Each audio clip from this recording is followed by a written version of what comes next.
Madame, Monsieur, bonsoir. Le magazine économique Trends Tendance a récompensé aujourd'hui celui qu'elle considère comme le manager le plus méritant de l'année 95, une personnalité choisie parmi 5 nominés par les lecteurs de la revue. Le lauréat cette année s'appelle Jean-Claude Loger, il est licencié en sciences commerciales de l'IAG, il habite Lannes et dirige une entreprise de services informatiques Systémat.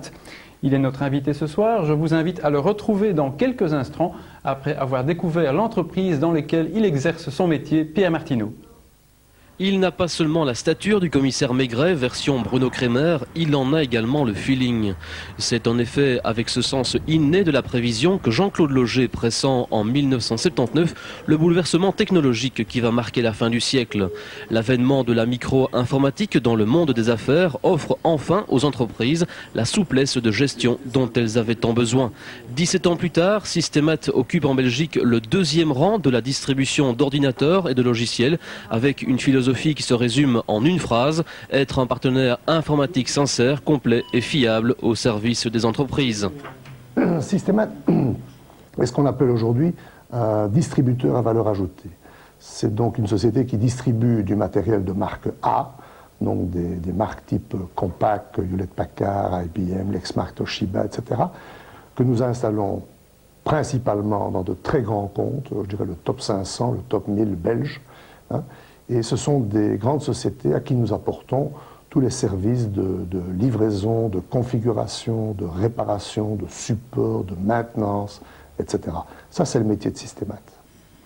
149 millions de chiffre d'affaires en 1989, 1,9 milliard en 1995, une croissance fulgurante orchestrée depuis Lannes où Systémat a son siège social. Actuellement, 160 personnes contribuent à cette belle réussite et les investissements se poursuivent. La société vient d'étendre ses activités à Jumet, près de Charleroi, 4000 m² pour la logistique et le département technique. Et ici, vous êtes vraiment dans le centre logistique du groupe, aussi bien pour la Belgique que pour le Grand-Duché de Luxembourg. Ce qui se passe ici, vous avez le stockage, que vous pouvez regarder derrière nous, vous avez le stockage de toutes les marchandises, principalement les produits IBM, Compaq, Hewlett-Packard, HP, Lexmark, Toshiba, etc. Et tous ces produits sont stockés ici pour tout le groupe. Et tous ces produits sont préparés, avant expédition vers nos clients, ils sont préparés dans les laboratoires de configuration que vous avez vus tout à l'heure. Derrière cette belle assurance, Jean-Claude Loger cache d'autres atouts. Même s'il dit ignorer la raison de cette récompense, celle-ci salue les qualités d'un homme de parole amoureux de l'art. Une passion qu'il affiche au sein de sa société. C'est sans doute dans ce souci constant de communiquer ses passions qu'il faut trouver la clé de la réussite. Je ne sais pas si je suis un bon manager. On me dit aujourd'hui que je le suis, j'en suis très heureux, mais je crois que je suis surtout un entrepreneur. Je crois que toute ma vie, j'ai créé des PME et c'était ça ma vocation. Probablement que je ne les ai pas trop mal managés non plus. Donc aujourd'hui, je dirais que le métier de manager tel que je le conçois, c'est d'être un peu le porte-drapeau de votre entreprise, c'est d'être très à l'écoute de ce que vous disent vos collaborateurs. Je dirais qu'aujourd'hui, l'aspect direction du personnel, si je puis dire, et l'aspect vision du futur sont, à mon sens, les deux missions clés que je m'attribue. Oui, alors Jean-Claude Loger, bonsoir. Alors vous succédez à des personnalités aussi éminentes que Albert Frère, Philippe Delaunoy et Maurice Lippens. Alors je suppose que ce soir, vous êtes un homme heureux. Je suis un homme ravi et comblé. Alors j'allais vous poser la question, à la différence de ceux que je viens de citer, vous êtes à la direction d'une PME, mais pas de n'importe quelle PME, une PME qui commence par un chiffre d'affaires en 90 de 150 millions, pour se retrouver 5 ans plus tard avec un chiffre d'affaires de près de 2 milliards, on peut dire que c'est vraiment une explosion du chiffre d'affaires. Alors comment expliquez-vous cette réalité ? Je crois qu'il y a des facteurs objectifs, il y a des facteurs subjectifs. Je crois que les facteurs objectifs, c'est probablement que nous avons sélectionné les meilleurs hommes, ça c'est très clairement peut-être le premier facteur. On a eu de la chance, ça n'a pas été trop difficile ces dernières années parce qu'on les a trouvés relativement facilement. Il y a l'aspect logistique, l'aspect organisation qui a toujours été très important chez nous et qu'on attache beaucoup d'attention. Il y a l'aspect argent. Je peux vous dire que l'argent, c'est probablement la chose la plus difficile à trouver aujourd'hui en Belgique pour financer une croissance telle que la nôtre. Vous voulez dire qu'il y a de moins en moins d'investisseurs qui osent prendre des risques et qui ne font pas nécessairement confiance Tout à fait. Vous avez très peu d'investisseurs de capital à risque en Belgique. Aujourd'hui, le capital à risque en Belgique, c'est une notion qui n'existe pas. Hein. Vous tombez sur certaines sociétés qui vous disent faire du capital à risque, mais ce n'est pas ce que nous comprenons comme être du capital à risque. Mais c'est vrai qu'on est quand même dans une conjoncture que l'on dit difficile. Le nombre des faillites, on l'a malheureusement évoqué cette année, est en augmentation, notamment dans les PME. Alors est-ce que ce n'est pas difficile de trouver, je dirais, aujourd'hui sa place dans le monde des affaires, dans un monde où on sait qui est pratiquement agressif, notamment au niveau international. Vous avez la chance, vous, d'avoir choisi un secteur qui est porteur aujourd'hui ? Certainement. L'informatique, en tout cas la micro-informatique, est un métier qui reste extrêmement porteur. Je ne dis pas que c'est un métier facile, loin de là. Et l'histoire de notre profession prouve que ce n'est pas un métier facile. Mais à mon avis, si vous respectez les trois facteurs dont je vous ai parlé tout à l'heure, c'est-à-dire les hommes, la logistique, l'organisation et la finance, je pense que vous pouvez toujours y réussir. Il faut également, il y a des facteurs subjectifs qui sont extrêmement importants. Nous avons toujours attaché une attention très importante à l'image que donnait notre société. Je ne sais pas, par exemple, si vous avez déjà vu notre petite flotte de voitures, notre flotte de petites voitures plutôt, nous en avons pas mal qui sillonnent la Belgique. Hein. Et d'autre part, le sens du partenariat qui est extrêmement important, parce que nous travaillons avec des multinationales et qu'il faut impérativement prouver avec ces multinationales les modes de communication, les modes de collaboration qui sont ceux qui ont fait la réussite ce soir, enfin, qui ont fait la réussite dont je profite ce soir. Alors l'ONO a bénéficié, et tant mieux pour eux, parce qu'on sait que la région se porte relativement mal, d'investissement de votre société récemment. Vous avez choisi Jumet pour vos extensions. Alors je suppose que c'est lié quand même aux aides européennes en la matière. Vous avez bénéficié de l'objectif 1. Totalement. Nous avons totalement bénéficié de l'objectif 1. Nous avons trouvé que c'était une opportunité qu'il fallait saisir. Nous avons fort analysé, indépendamment de l'objectif 1, nous avons fort analysé la situation de Jumet, qui nous est apparue à l'étude comme excellente, parce que vous êtes sur un nœud autoroutier qui vous permet de desservir toute la Wallonie, Bruxelles en 35 minutes, Anvers en 45 minutes. Vous avez un véritable axe Charleroi, Bruxelles, Anvers. C'est un axe qui existe, ça s'appelle l'axe ABC. Vous avez une main-d'œuvre abondante, main-d'œuvre technique abondante, parce que vous avez de bonnes universités techniques à Charleroi. Vous avez l'objectif 1, et je dirais que tout mis l'un dans l'autre, ça fait un cocktail qui nous est apparu comme positif, et donc nous l'avons choisi. Jumet, nous sommes ravis d'être à Jumet, et je crois que c'est un bon choix. Alors, puisque vous avez la réputation d'être quelqu'un de compétent, vous m'avez expliqué tout à l'heure que une des qualités essentielles d'un manager, c'était quand même d'avoir beaucoup de souplesse et d'adaptabilité, surtout dans une PME. Alors, quelle est pour vous la vocation essentielle avant tout d'une PME et d'une entreprise ? Je crois que la vocation essentielle d'une PME et d'une entreprise, c'est de créer de l'emploi. Et je dirais, c'est de créer une atmosphère et une ambiance de vie associative et de vie économique qui soit intéressante, qui soit optimiste, qui soit porteuse d'espoir. Moi, personnellement, j'aime souvent penser à la croissance que nous avons eue du côté du personnel. Nous sommes passés de 6-7 personnes à 160 personnes aujourd'hui. Et très franchement, ça, je crois que indépendamment de tous les autres sujets, c'est mon plus grand sujet de satisfaction. C'est que ces gens travaillent ensemble, soient heureux ensemble, et j'espère que nous irons encore très loin avec eux. Alors, en conclusion, peut-être, si vous deviez proposer des innovations sociales, ou des innovations en tout cas aux décideurs en matière économique, aux décideurs publics, qu'est-ce que vous leur proposeriez ou vous leur demanderiez ? Écoutez, ça c'est... Je ne me permettrai pas de donner des conseils à nos décideurs politiques. Je ne suis pas suffisamment au fait des dossiers que pour pouvoir leur donner des conseils. Il est certain qu'un patron de PME, ce que nous souhaitons, mais c'est toujours la même chose, hein, c'est finalement moins d'impôts, comment dirais-je, éventuellement moins de subsides également d'ailleurs, moins d'impôts et moins de subsides, parce qu'on peut me reprocher d'un côté d'avoir pris les subsides, mais je peux vous dire que nous avons payé suffisamment d'impôts pour mériter les subsides. Alors on peut tout annuler, moi je ne suis pas contre. Vous êtes fondamentalement, vous êtes un libéral, vous êtes partisan d'une économie de marché pure et dure. Je suis un libéral moderne. Hein. Je ne suis pas un héritier. Je suis un libéral moderne. Je suis un entrepreneur. Et en ce sens, oui, je suis un libéral. Ah non, oui, tout à fait. Un entrepreneur pragmatique. Tout à fait. Merci, Monsieur Loger. Un cours...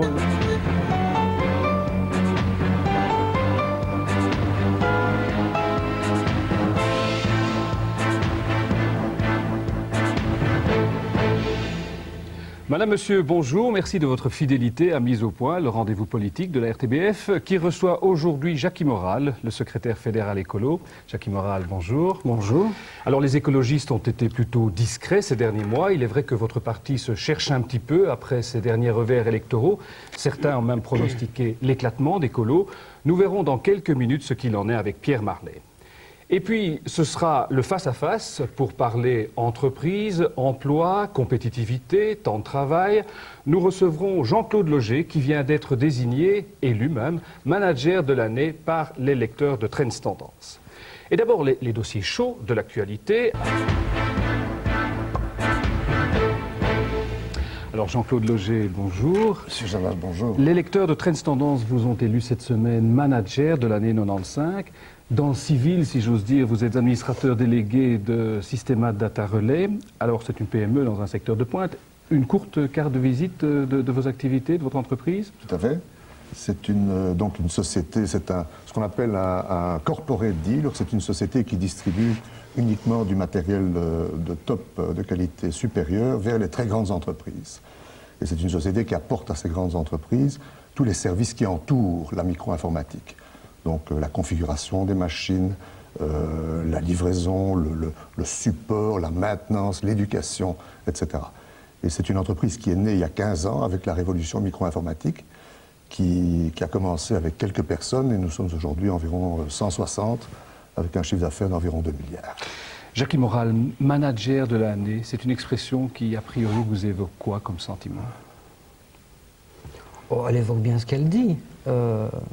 Monsieur Loger est un manager et reconnu par ses pairs comme le manager de l'année.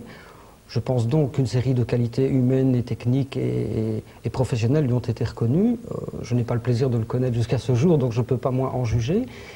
Je me dis simplement qu'il faut faire attention aux mythes. Et sans vouloir dénigrer aucunement le travail de Monsieur Loger, cette idée de manager de l'année donnerait l'impression qu'on peut trouver là l'une des sources de solutions pour notre futur à tous.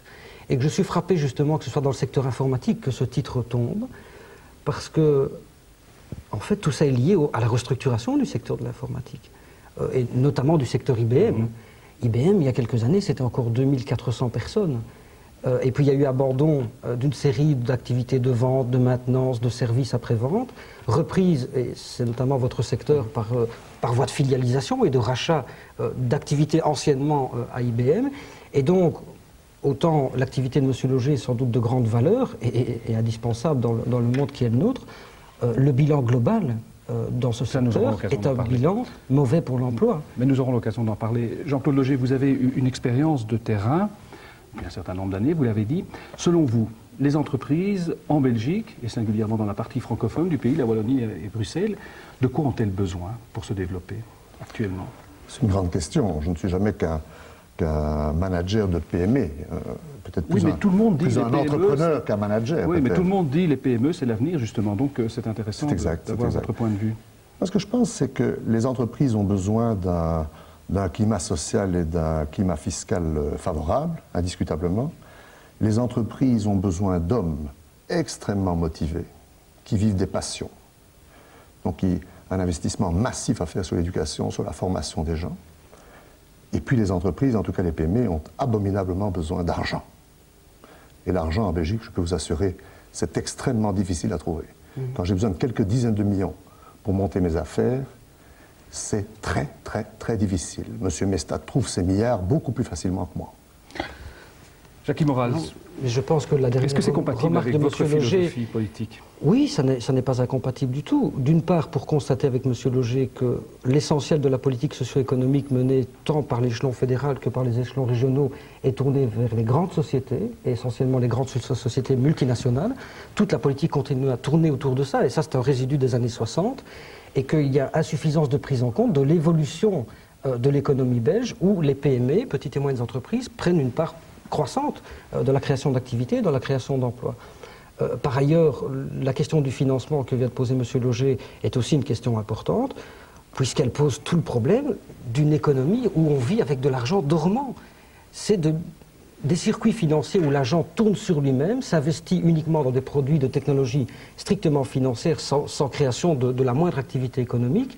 et que ça pose tout le problème du traitement fiscal, très inéquitable entre d'une part les activités qui mènent à la production de richesses, d'activités, d'emplois, d'insertion, et d'autre part les activités strictement spéculatives qui commencent aujourd'hui à prendre le pas sur le reste, surtout dans un pays fortement endetté comme la Belgique, où par le biais de la dette publique, l'État lui-même contribue à la bulle financière, c'est-à-dire à la pure circulation d'argent qui ne sert à rien, sinon à augmenter la part des revenus mobiliers dans l'économie nationale. C'est un point de vue que vous partagez, Jean-Claude Loger?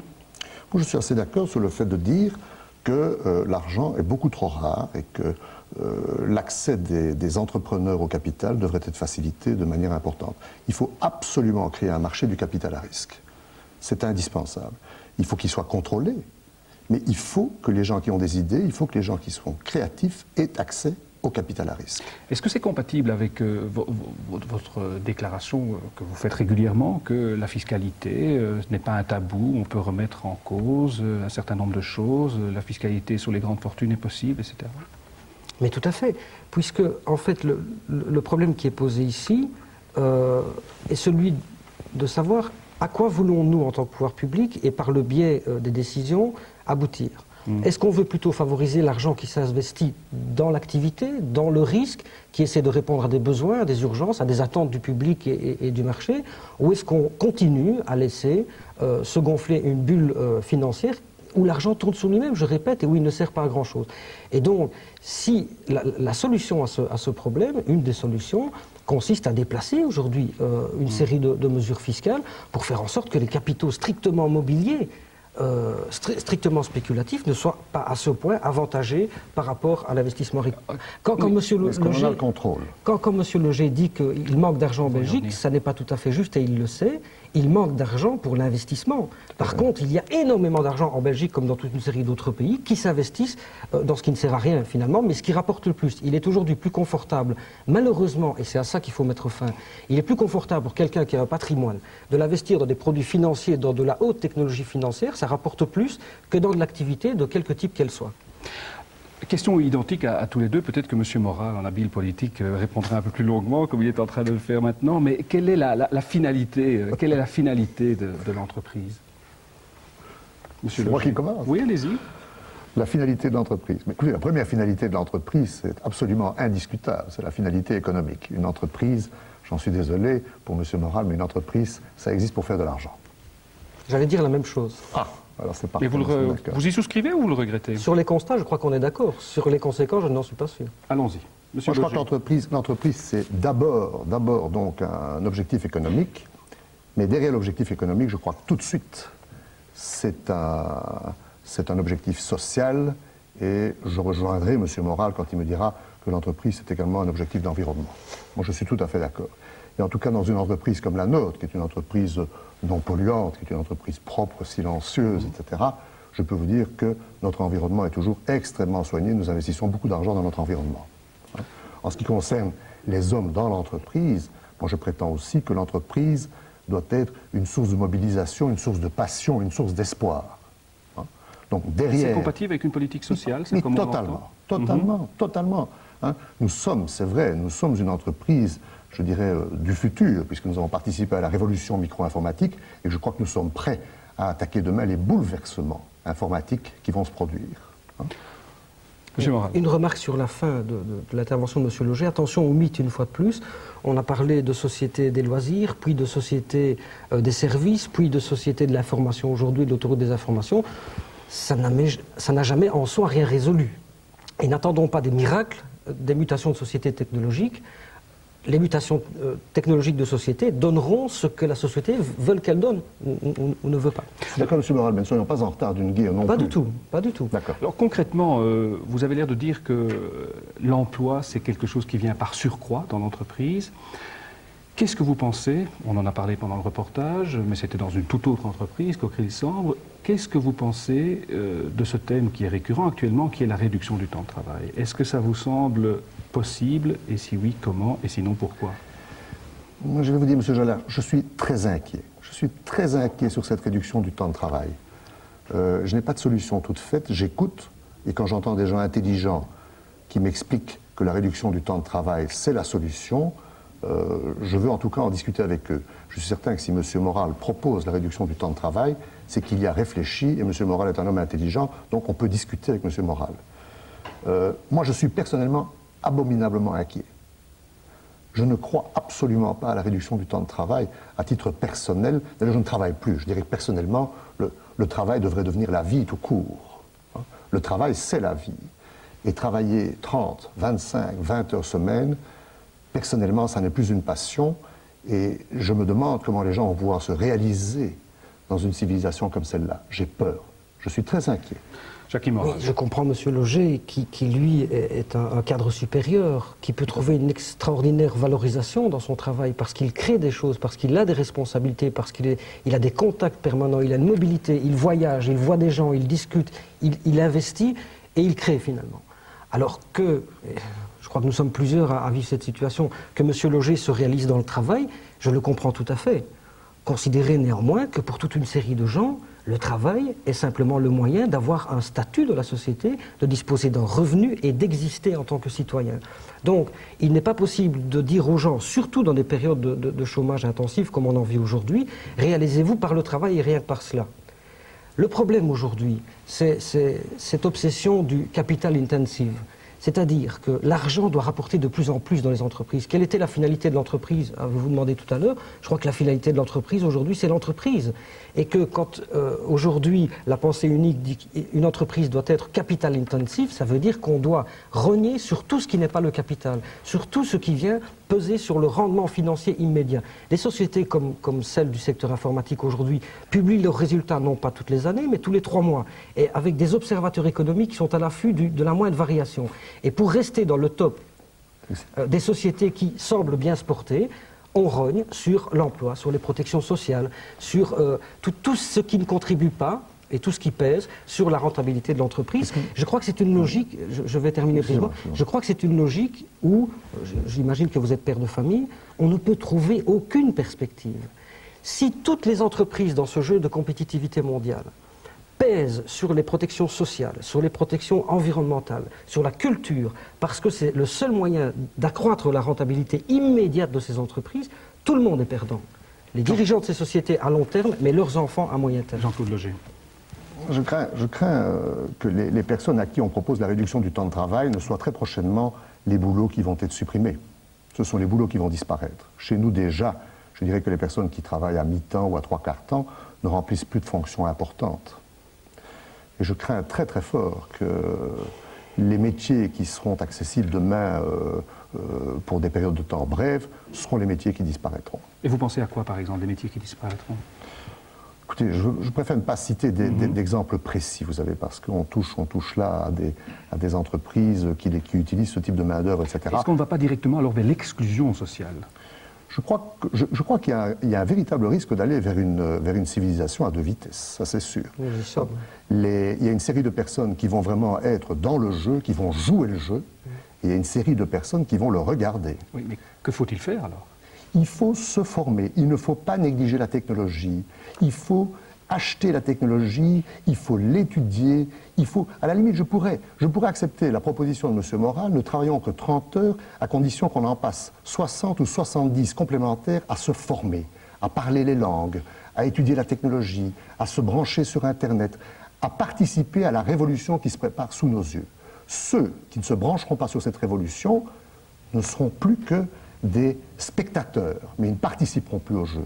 Et le grand plaisir aujourd'hui, c'est de participer au jeu. Jacques Moral.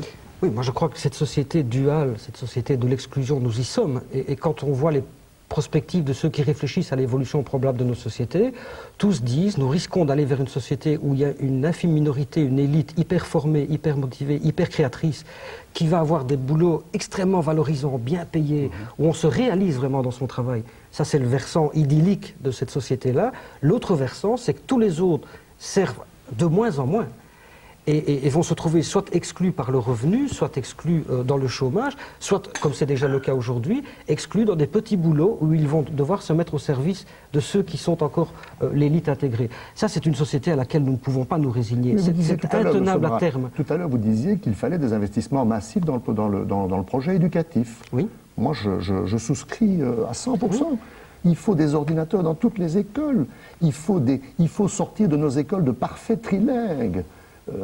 Et dans ces conditions-là, ces gens demain seront... Je suis d'accord, juste une phrase, je suis d'accord avec M. Loger, sauf que ça ne suffira pas.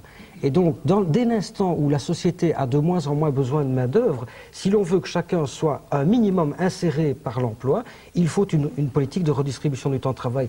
Les modalités sont discutables, il y a toute une série de projets, il y a tout un éventail de projets très différents les uns des autres, mais c'est une voie si l'on veut ne pas se résigner à la société de l'exclusion. Alors il nous reste à peu près 2 minutes.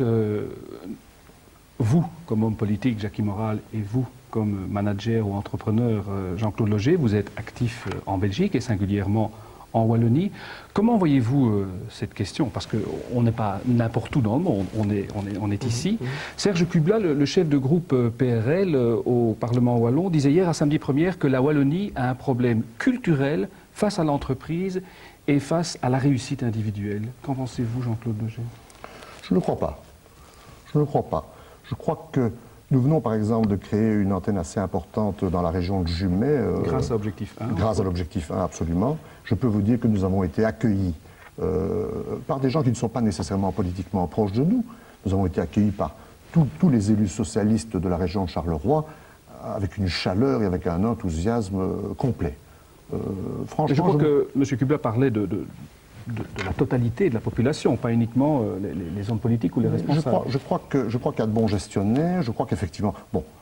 Par contre, ce que je peux dire, c'est qu'il y a un problème d'image, probablement. La Wallonie conserve une image de pays noir, de pays de sidérurgie. Et c'est vrai que quand je prends l'autoroute et que j'arrive à Jumet, eh bien, parfois, j'ai envie de lancer une proposition en disant pourquoi est-ce que ça ne pourrait pas être fleuri? Pourquoi est-ce que ça ne pourrait pas être propre? Pourquoi est-ce que tous ces papiers ne pourraient pas disparaître le long des routes, etc. Je crois que si on faisait un gros effort, la Wallonie pourrait retrouver et de l'image et de la compétitivité. Alors, Jackie Moral, une conclusion? Je crois qu'il n'y a pas de déficit d'accueil des entreprises. Celles-ci bénéficient déjà d'une série d'avantages et d'inconvénients aussi dans le paysage juridique belge. Je pense par contre qu'il y a un déficit de définition du jeu dans lequel jouent les entreprises. Et un des sujets très très importants de l'année 96 va être la réforme des traités européens.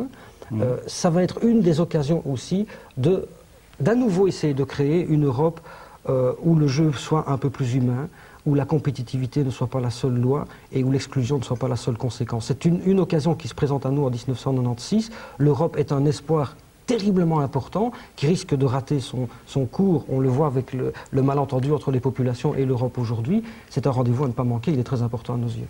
Eh bien, Jackie Moral, Jean-Claude Loger, merci beaucoup d'avoir participé à cette émission qui, comme d'habitude, est rediffusée tout à l'heure. C'est sur 21 et c'est à 18h. N'oubliez pas que si vous voulez assister à cette émission dans ce studio, un de ces prochains dimanches, eh bien, il vous suffit d'appeler notre répondeur qui, comme tous les bons répondeurs, est fidèle 7 jours sur 7, 24 heures sur 24. Il est très passionné, comme vous le voyez.